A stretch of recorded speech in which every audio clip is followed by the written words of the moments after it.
Halo kawan-kawan, Nanti ya. teman saya Reja Saputra dari Universitas Bung Karno. Di sini saya mau membahas tentang teori organisasi. Oke, langsung saja. Ya. Simak ya dengan baik. 1. Pengertian organisasi.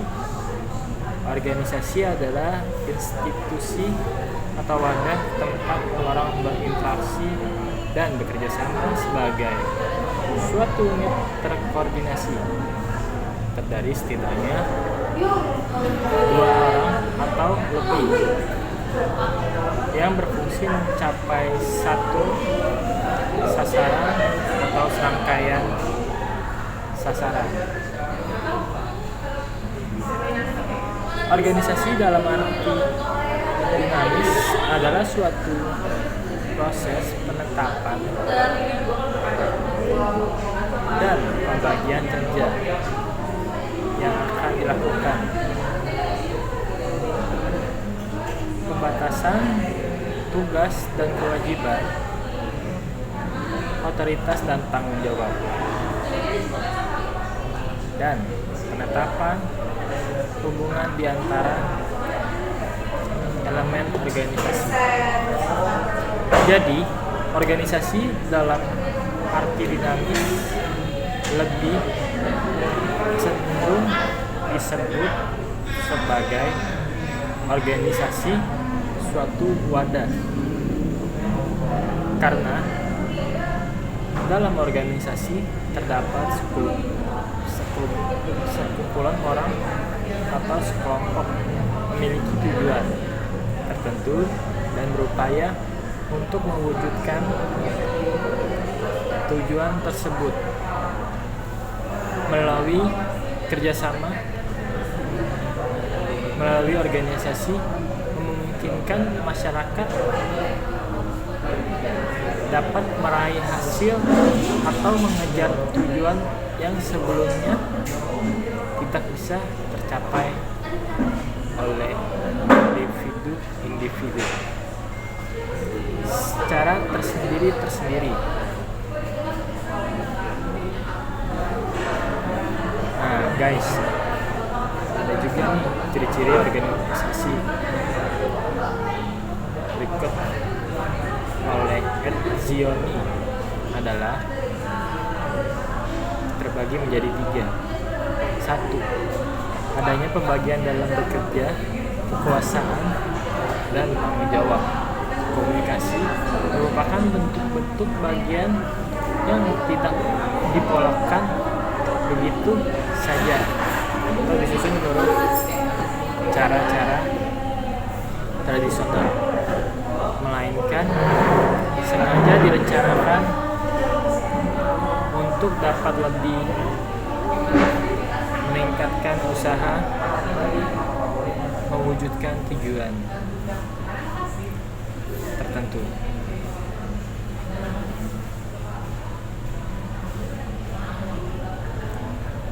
2. Adanya satu atau beberapa pusat kekuasaan berfungsi mengawasi pengendalian usaha-usaha organisasi serta mengerahkan organisasi mencapai tujuan. Pusat kekuasaan secara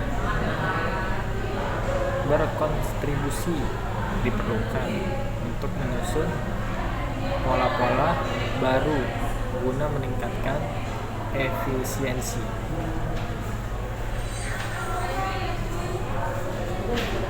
Yang ketiga,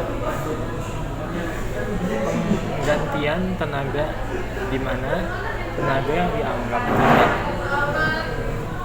bekerja sebagaimana diharapkan dapat diganti oleh tenaga lain, dan organisasi dapat kombinasikan anggota melalui proses pengalihan atau promosi.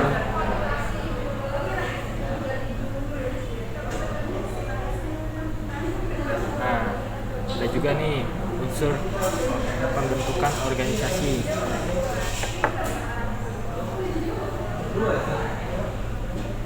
Pertama, terdiri dari sekelompok orang. Sekelompok orang yang dimaksud oleh orang satu atau lebih.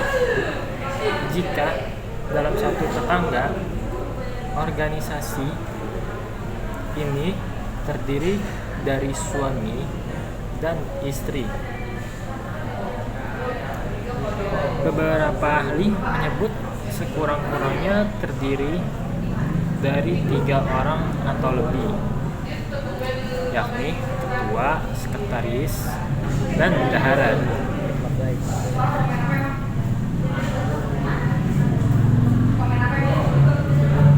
Kedua, memiliki tujuan yang jelas. Setiap orang akan mau bekerja sama, tentunya karena memiliki tujuan yang jelas, dalam artian dapat dicapai melalui kerjasama seluruh pihak.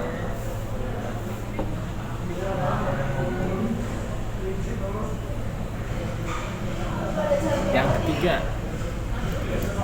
adanya kerjasama untuk mewujudkan visi atau tujuan tersebut. Diharapkan adanya kerjasama yang dibangun secara baik dengan berbagai keahlian yang dimiliki masing-masing orang yang berada dalam organisasi tersebut. Keempat, punya peraturan atau undang-undang. Peraturan dibuat untuk mengikuti atau mengikat setiap individu yang berada di dalam organisasi. Peraturan membuat lebih terarah dalam bentuk kerjasama dan mencapai tujuan.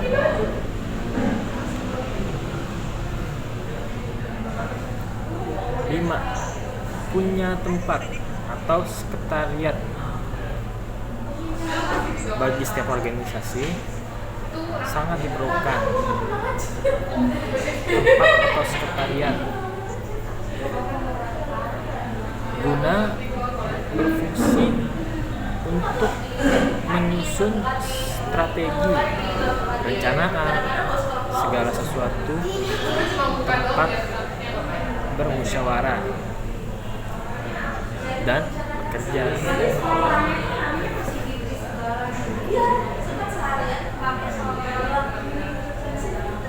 Keenam, punya modal. Modal juga dianggap sangat penting untuk memajukan sebuah organisasi. Salah satu modal yang sangat berarti adalah sumber daya manusia.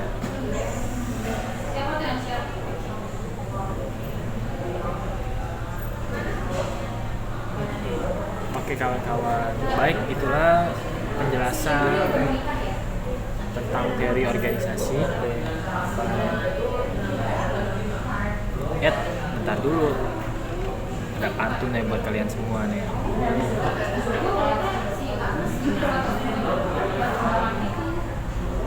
Tungguin ya.